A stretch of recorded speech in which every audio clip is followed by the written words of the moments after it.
Welcome back. Well, how'd you do on the last tape? In fact, let's have a little quick quiz here. What percent of the people who go out and look at a car or truck are going to buy one? 78%. Whoever said that was right. What percent of the people intended to buy it before they ever came out? What percent of the people already decided to make a decision to purchase? You're right, 85%. What percent are never going to be contacted again after they leave the lot, whether they buy or don't buy? 90%. What percent say they're just looking? I forgot. That's good. You guys are listening. What percent are going to buy more cars? Almost all of them, 95%. Congratulations. And again, that page of statistics, when I first got back in the car business, I was out a couple of years, I said. When I got back in the car business, I carried that page of statistics around with me in my pocket, and I read it every day for about 30 or 60 days. Now, how long does it take to change a habit? I forgot. 21, 28, 30, better give it 45.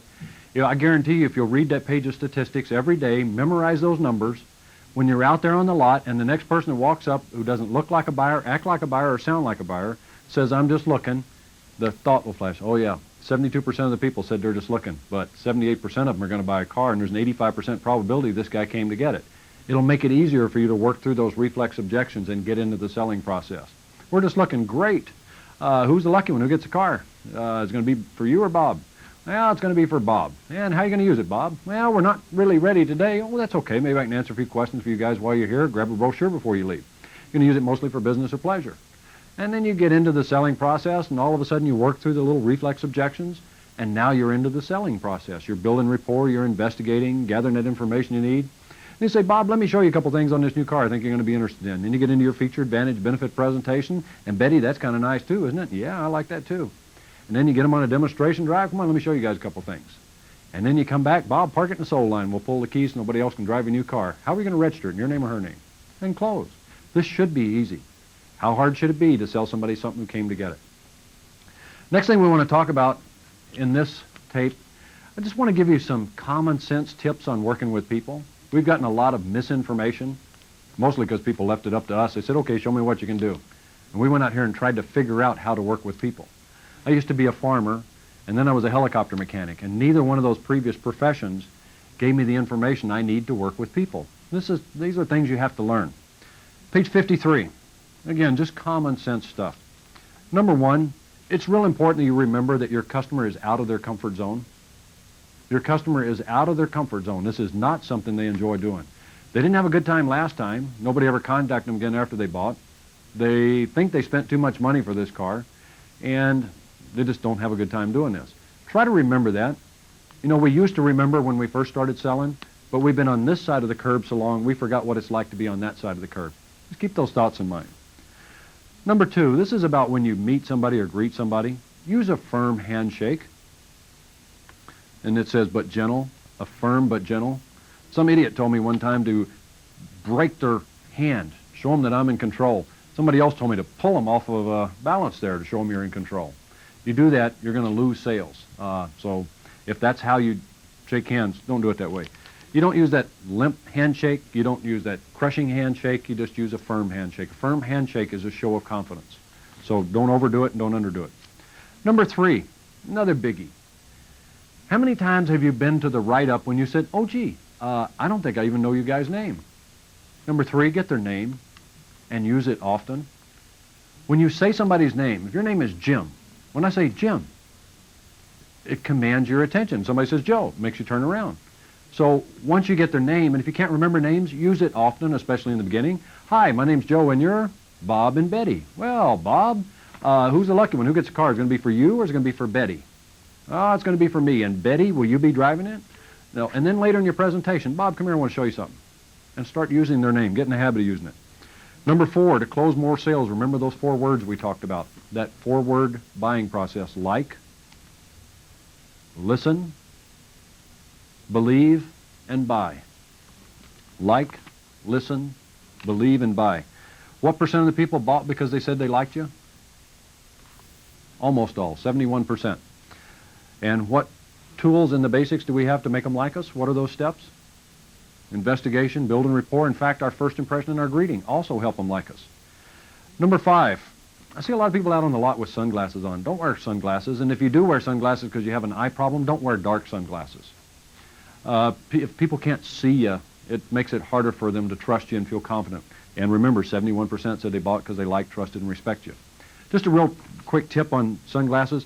I used to work with a lot of people, closing a lot of sales. And you know how some people wear those mirrored glasses? The customers wear those, and they know that you can't see what they're thinking. If you want to have some fun, next time I'm sitting there with those mirrored glasses, look right through them. Just look right through that mirror, because you know their pupil's right behind the middle of that thing. Just look right in the middle of it and watch these people start to squirm. They get uncomfortable, and then they take their glasses off. That was just for fun. Number 6, learn to listen. Learn to listen. Now, we talk about listening being a communication skill, but most people don't listen very well. And in a minute, we're going to talk about how we actually communicate. And you have to not only listen, but you have to watch what people are saying. And we're going to talk more about that. You also want to clarify what you think you hear. A lot of people say, I want a performance car. And you put them behind the wheel, burn rubber off the lot, get them 0 to 60 in 3.7 seconds, get them up to 130 miles an hour, do a power slide back into the lot and say, well, what do you think? Because, whoa, I said performance, but I just wanted something, you know, my grandmother's getting a car and she's 78 and I just wanted something she can get on the freeway with. This may be a little bit too much for her. Clarify what they mean. When you say performance, Bob, exactly what do you mean? Well, I got a boat and it's hard to get it up the ramp. I need something with a lot of torque. Performance means different things to different people. Some people, you ask them about what's performance to you? Well, it's handling. What's performance to you? 0 to 60. What's performance to you? Top end. So make sure you clarify what they say. We want to make sure we give the right presentation. Number 7, another common sense thing, find the buyer. You got a group of 2 or 3 people there. You got to determine who the buyer is. In fact, you may have a buyer, you may have a decision maker, and you may have somebody else that's going to pay for it. You got to sell to all 3 of these people. Find the buyer, find the decision maker, find out who's paying for it. Under number 7 there, it says caution. Remember who does the buying. Try to remember that if you sell the woman in the group, the man may go along. If you don't sell her, good luck closing it. Number 8, use simple talk. I used to work with a guy who knew everything about everything. And he would get somebody into a presentation on fuel injection. This guy knew the air pressure and the fuel mixture exactly. He knew the spring tension. He knew everything, and he'd sit there and bore people to death with all this technical information. Even if they were interested, you could see them shaking their head, and they said, boy, there's a lot to think about here. And they left, not buying, but saying, I got to think it over. So make sure you use simple talk. Maybe a quick tip here on leasing. I used to like to lease a lot of cars, and I kind of went fishing with a lease. And out there on the lot in my initial investigation, I'd say something like, you guys going to lease or purchase? And almost everybody said, no, we're going to purchase, we're not going to lease. And I said, gee, that's too bad. You know, with all the changes in leasing lately, it benefits almost everybody. And then I'd change subjects. Were you guys looking for a 2-door, 4-door station wagon? Now, if they caught that, it's kind of like the tug. Well, what do you mean leasing has benefits? Well, you know, in the old days, leasing just benefited business. Now it benefits almost everybody. You guys were looking for a 5-speed or automatic? Change subjects again. And they go, well, tell me a little bit about leasing. Well, you know, in the old days, there used to be 2 kinds, the bad kind and the good kind, and they got rid of the bad kind because most people didn't like it anyway. Now all we have is the good kind. And if you guys are interested, we can talk about it later. First, let's make sure you like the car. Now we've planted the seed on leasing. Now, whose idea is it later to talk about leasing? My idea or their idea? Oh, I guess the best way to convince somebody to do something is to make it their idea. Use simple talk. Well, Joe, tell me about a lease. I don't know anything about it. I just know you take less money out of your pocket and you give the car back sooner and you get a new one and you pay the same. Unless you want to buy the other half. And then number 9, you can tell sometimes when your customer is uncomfortable. Anytime you can see that they're uncomfortable, back up a step or 2. Get out of their comfort zone. Most people have something like a 12 to 18 inch comfort zone, and you've had people that got in your face and got into your comfort zone. It makes you uncomfortable.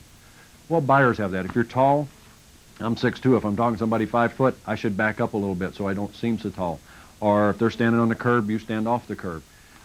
Don't intimidate people in any way in the selling process, or you're going to add resistance to the sale. And that's not the idea. The idea is to eliminate resistance. Number 10, understand the difference between empathy and sympathy. Understand the difference between empathy and sympathy. Sympathy is when your wife gets a headache and you get it too. Empathy is when she gets a headache and you get her an aspirin. Empathy is when I understand how you feel, but I don't feel that way. Sympathy is when I understand how you feel and I feel the same way. So understand the difference. It gets real easy to get out here and get wrapped up in all the stories the customer tells us. Gosh, I got no money. My wife's just broke her arm. The kids are in school. The other car's broken. And you get into this, oh, gosh, I got to help these folks out. And you try to make a deal, and you go in there and tell them everything they need to know about buying, tell them you'll let them have it for $100 over, and you convince your manager to do all that stuff. And they say, well, we'll think it over and get back to you. You call them 2 days later, they stepped up and bought a nice car and came up with $4,000 down and made payments twice what they said they could make. Don't get wrapped up in the stories. It's okay to understand how they feel, but don't get wrapped up in it. Number 11, our motto. You need to say something in your presentation about how important customers are to you.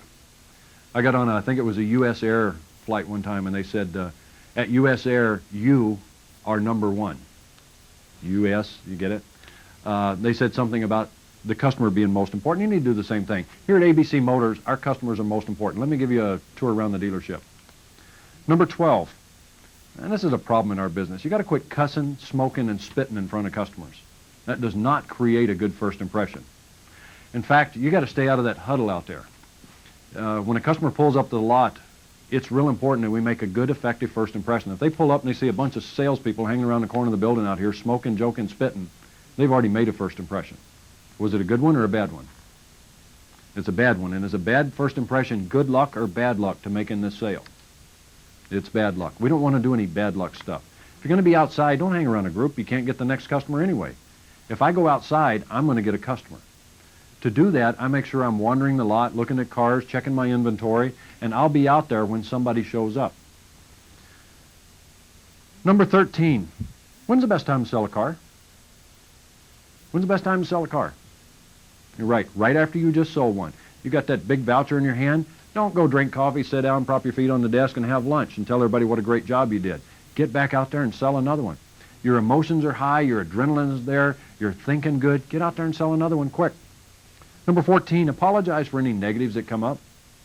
If you have to work with rude and crude Bobby over here and you hear him say some rude and crude something, say, yeah, folks, I apologize.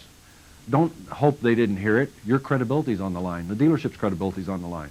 Say, I apologize, he's just having a bad day. And then move on. Number 15, you got to quit racing through the sale, and you need to treat every customer as though they're the last customer you're ever going to get. You know how well you do with that last up at night because, oh, I've been here 12 hours and haven't sold anything? You need, I don't care if it's the busiest Saturday you ever had, you need to pretend that that person you're with is the last one you're ever going to see. You can't shortcut the selling process. If you do your math on first impressions, build rapport, investigate, present, and demonstrate, it's about a 60 to 70-minute job just getting through those first steps of selling. And then you go in and negotiate and do whatever else you're going to do.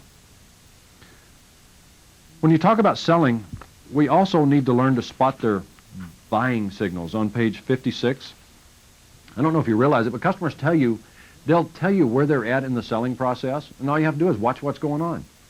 You have to listen and watch and see what's happening.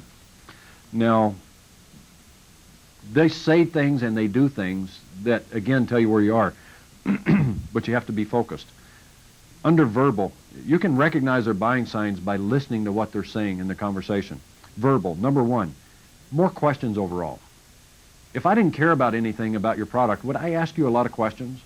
Just even general questions. How long is the warranty on this? Do these things come in 4 doors?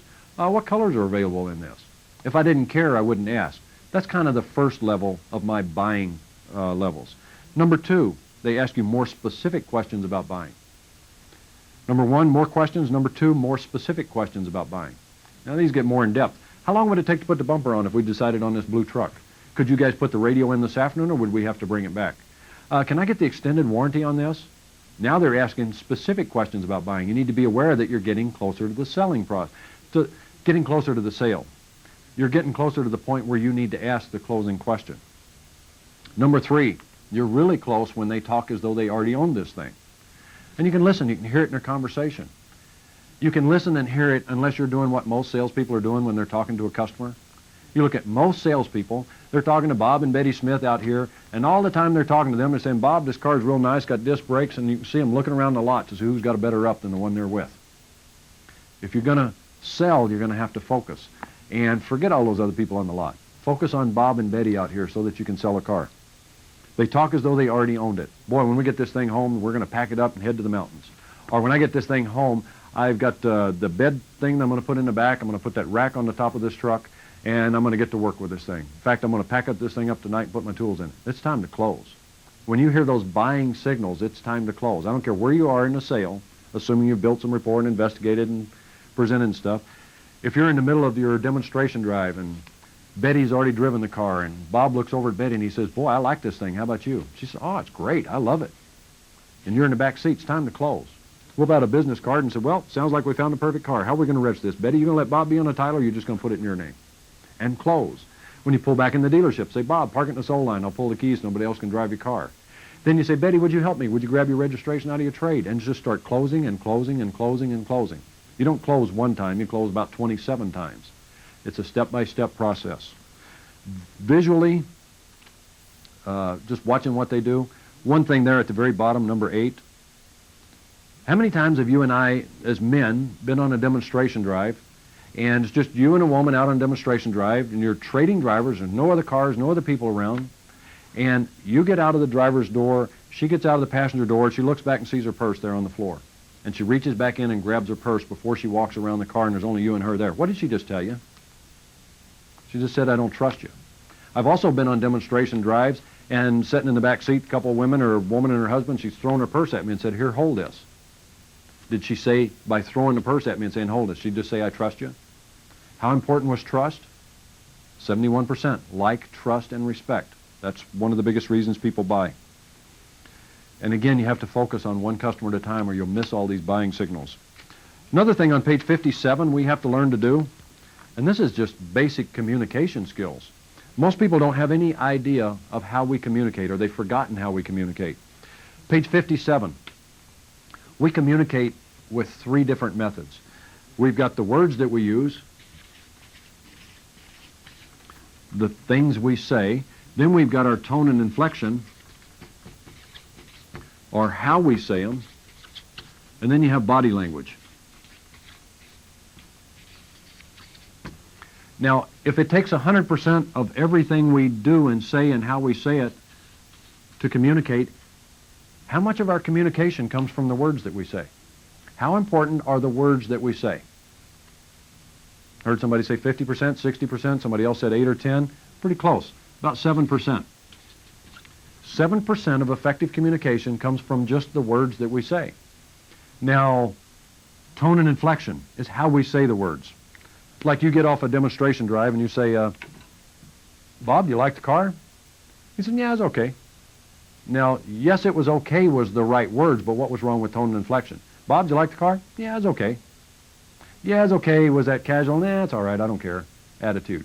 If you heard the tone and inflection, you knew that you weren't on track. If you just heard the words, yeah, it's okay. You probably tried to close. So we want to listen to tone and inflection. 38% of communication comes from tone and inflection.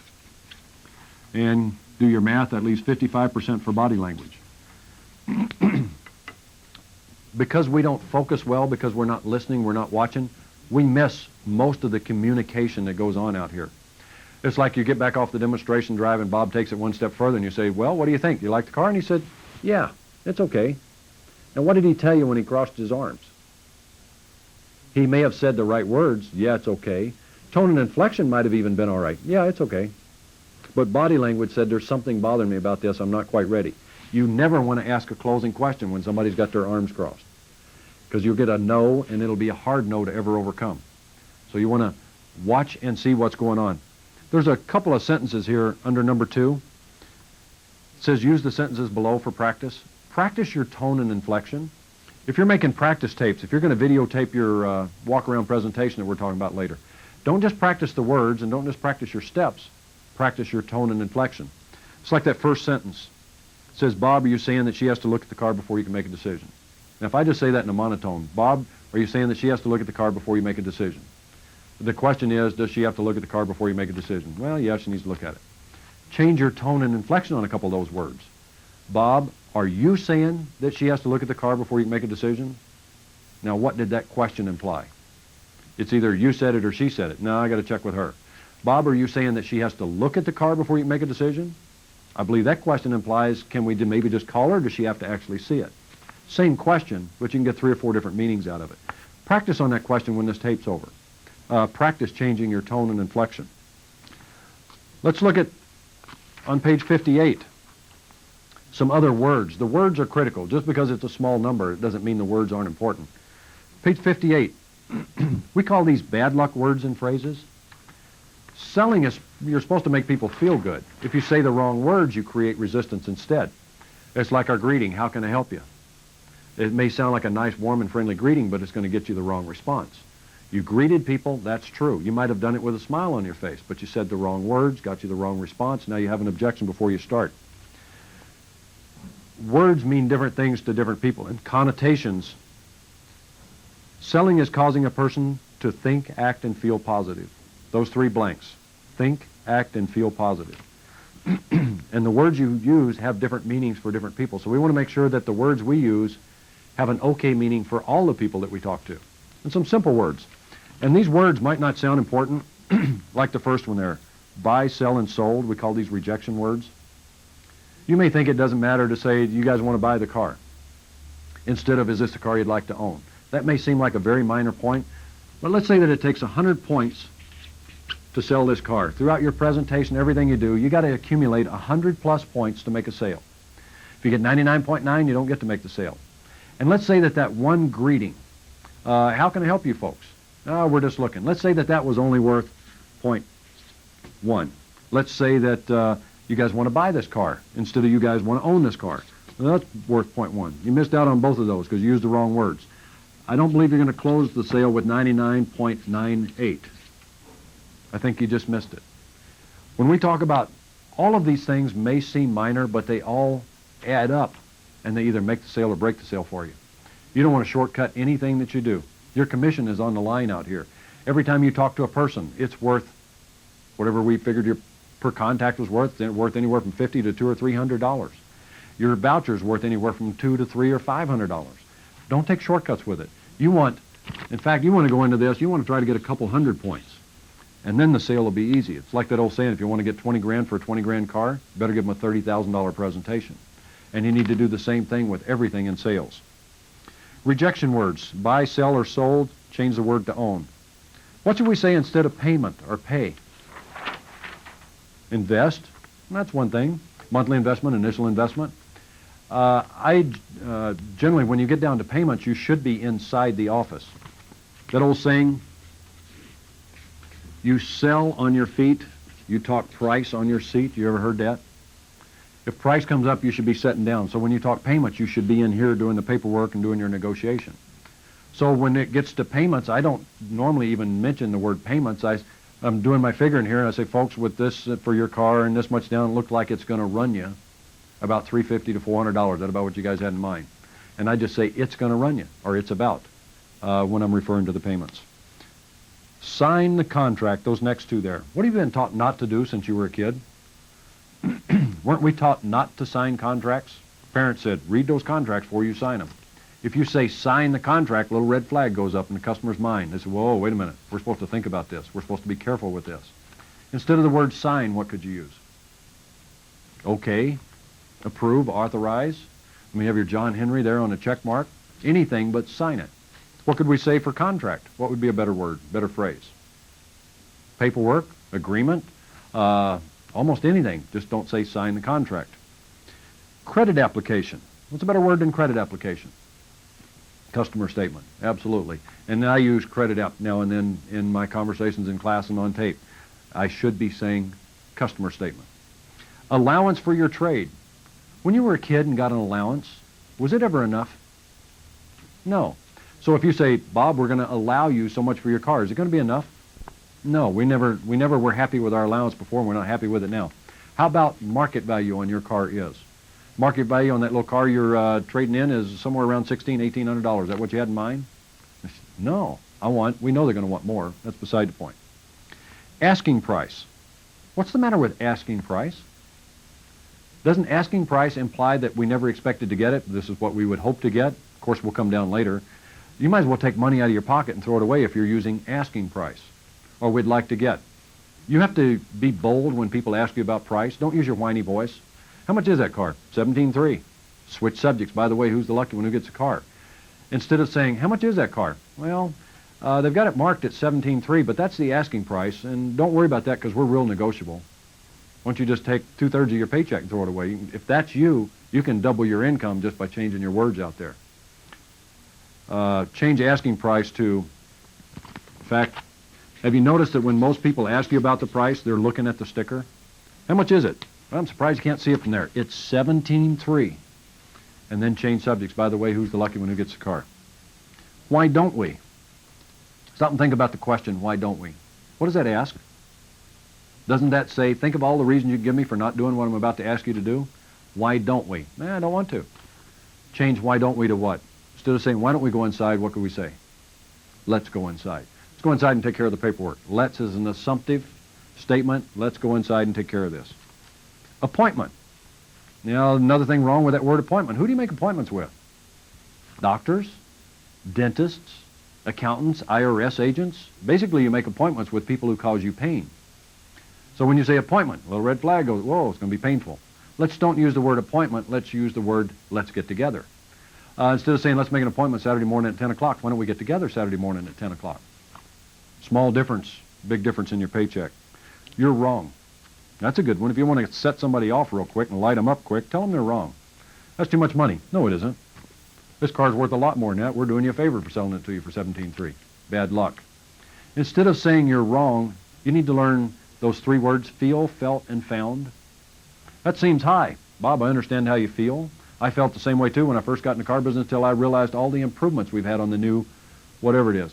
Come on in, let me explain some of these things to you. Feel, felt, and found puts you on their side. You're wrong puts you against them. You don't win any arguments out here.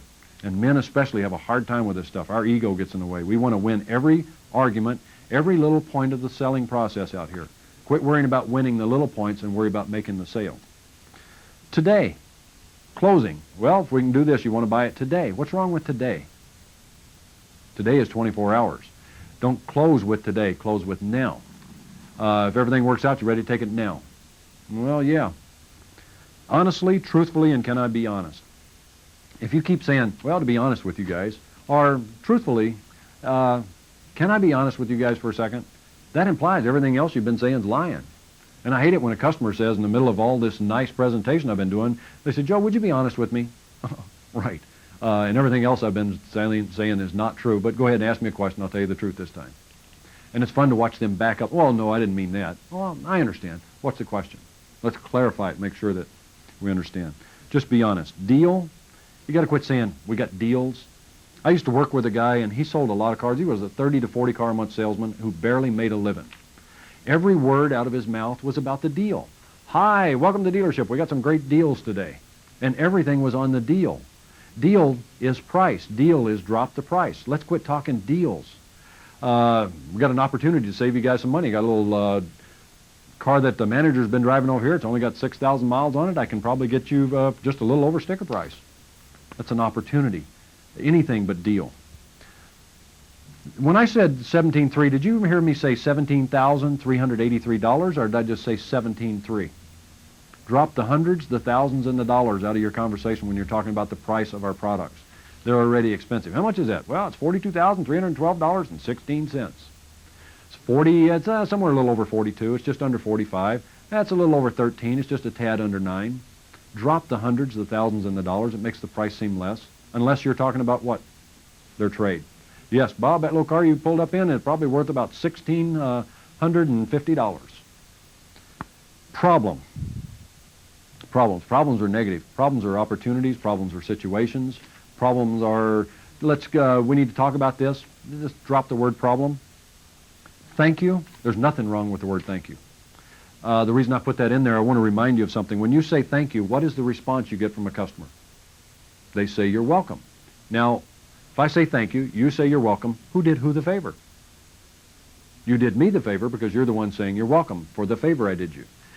The reason I put this in here, the last thing that I say to somebody as they're driving off the lot, their brand new car, somewhere in my delivery I'm going to say, gosh, thank you guys for your business and all that stuff, and they're going to say you're welcome. But the last thing I'm going to say before they drive off the lot, instead of saying thank you for your business, the last thing I'm going to say is congratulations, enjoy your new car. Now, what's that going to force them to respond with? What have they been conditioned to respond with when somebody says congratulations? Thank you very much. You're welcome. Now who did who the favor? Now I've done them the favor by selling the car and being a good salesperson and doing all the things I was supposed to do. When I call them on the phone later doing my follow-up call, I'm going to call up and I'm going to say, "Hi, Bob, Joe down at the dealership. Nothing wrong. Just want to make sure you guys figured out how to use that CD player on your way home. And see if you guys had any other questions." Last thing I'm going to say on the phone call is, "Again, Bob, congratulations. Enjoy your car. Joe, thank you very much for calling." Let's turn this around a little bit. The words are the only tools that you have in sales. And a lot of people don't like that word script, but you know everything you say is scripted. If you've been saying buy, sell, and sold, that's your script. If the customer says, "What's my trade worth?" and you've been saying, "What do you want for it?" that's your script. If you've been saying, "How can I help you folks?" that's your script. Try to understand that everything you say is scripted. And that script you've been using, whatever your yearly income is, if it's $20,000 or $30,000 or $50,000, whatever your income is, that's what that script book's worth that you've got. And the only way that I know to improve your income is to improve the words that you say. You don't miss any sales because of price out here. You miss sales because of the words that you say. Last one there on the page, trade slang. You got to ditch the trade slang. That little sled you pulled up in got no guts. Our new car's got EFI and all the toys. This got ABS, SRS, and a hole in the roof and a real nice set of wheels. If we can work it out today the way we want it back and we sell you guys a car. Ditch the trade slang. People don't have a clue as to what you're talking about. So get rid of that stuff. Let's look at some good luck words and phrases on the next page. Some things that we should be saying. Page 59, good luck words and phrases. The very first one up there, it says other effective words in sales. The very first word, the customer's name. That's real important. You really got to start getting that and start using it. That's a real handy thing so that you can say, "Bob, come here, I want to show you something." Instead of getting to the write-up saying, "Gee, I don't think I even know you guys' name. I'm sorry." At the bottom of the page there, it says glamour words. Glamour words. When I first started selling cars, we had Corinthian leather. Now, I still don't know what the difference between leather and Corinthian leather is, except Corinthian leather sounds a lot nicer, and Ricardo made it sound much neater. If you read your brochures, if you listen to one of your factory tapes, does your manufacturer ever just in a brochure say our cars have cruise control, tilt wheel, sunroofs, electric seats, or do they explain the feature a little bit better? I believe a tilt wheel is an adjustable steering column, and it may even have memory. I believe a cruise control is defined as a multifunction speed control system with memory. May even say an electronic speed control system with memory. The manufacturers helped us out on these other words. These are called descriptive adjectives. When you add more words to the feature, it makes it sound better. They've helped us out with colors. Do you have a blue car? Do you have a car that just says blue? Of course not. You have midnight blue, you have starlight blue, you have blue mist. You don't even have a white car, a black car, a red car. It's burnt orange metallic, it's midnight black, it's aspen white. All of those words make the feature sound more valuable. You have to slow your presentation down and start saying, "Now, Bob, this little car has a multifunction speed control system with memory." He goes, "Whoa, I looked at a Chevy. I don't think it had that. Theirs only had cruise. Oh, not only that, we have an adjustable steering column, too. Oh, they only had tilt." You'd be amazed what builds extra value in a customer's mind. These extra words, they're called glamour words or descriptive adjectives. You need to learn these things.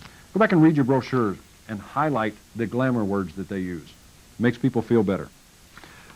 Another thing you need to learn, we call these power words on page 60.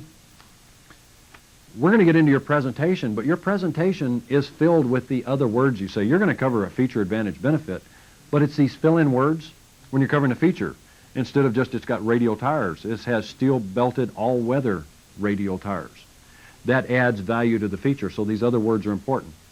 Eliminating those negative words is important. Using the customer's name is important.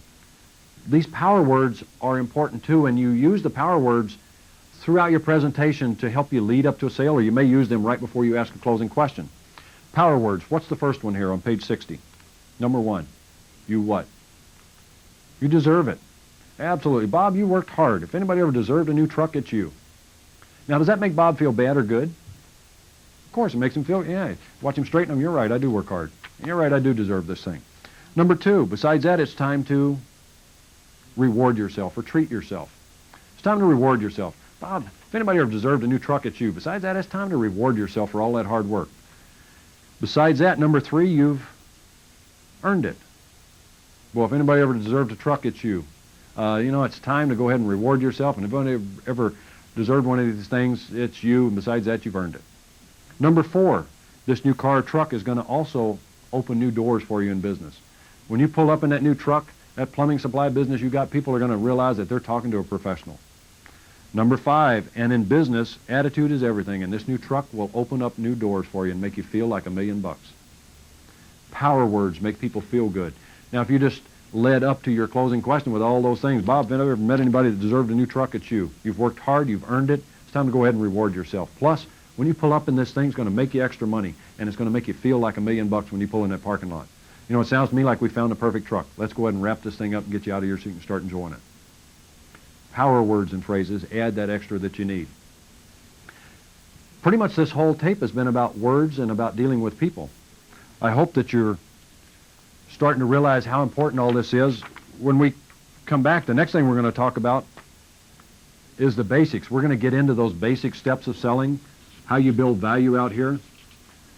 And again, basics, even by their nature and by their name, are not as exciting as closing, or as exciting as handling objections, rephrasing objections, isolating objections, clarifying objections, closing on objections. It's not as exciting as a Ben Franklin close. It's not as exciting as a takeaway close. But without the basics, closing doesn't matter. So review everything we've talked about. Write down your 3 most important points. Don't forget to do your homework. And I'll see you on the next tape, and we'll get started on the basic steps of selling. I'll see you then. Have a great day. This concludes this segment. Stay tuned for some important information about our other training.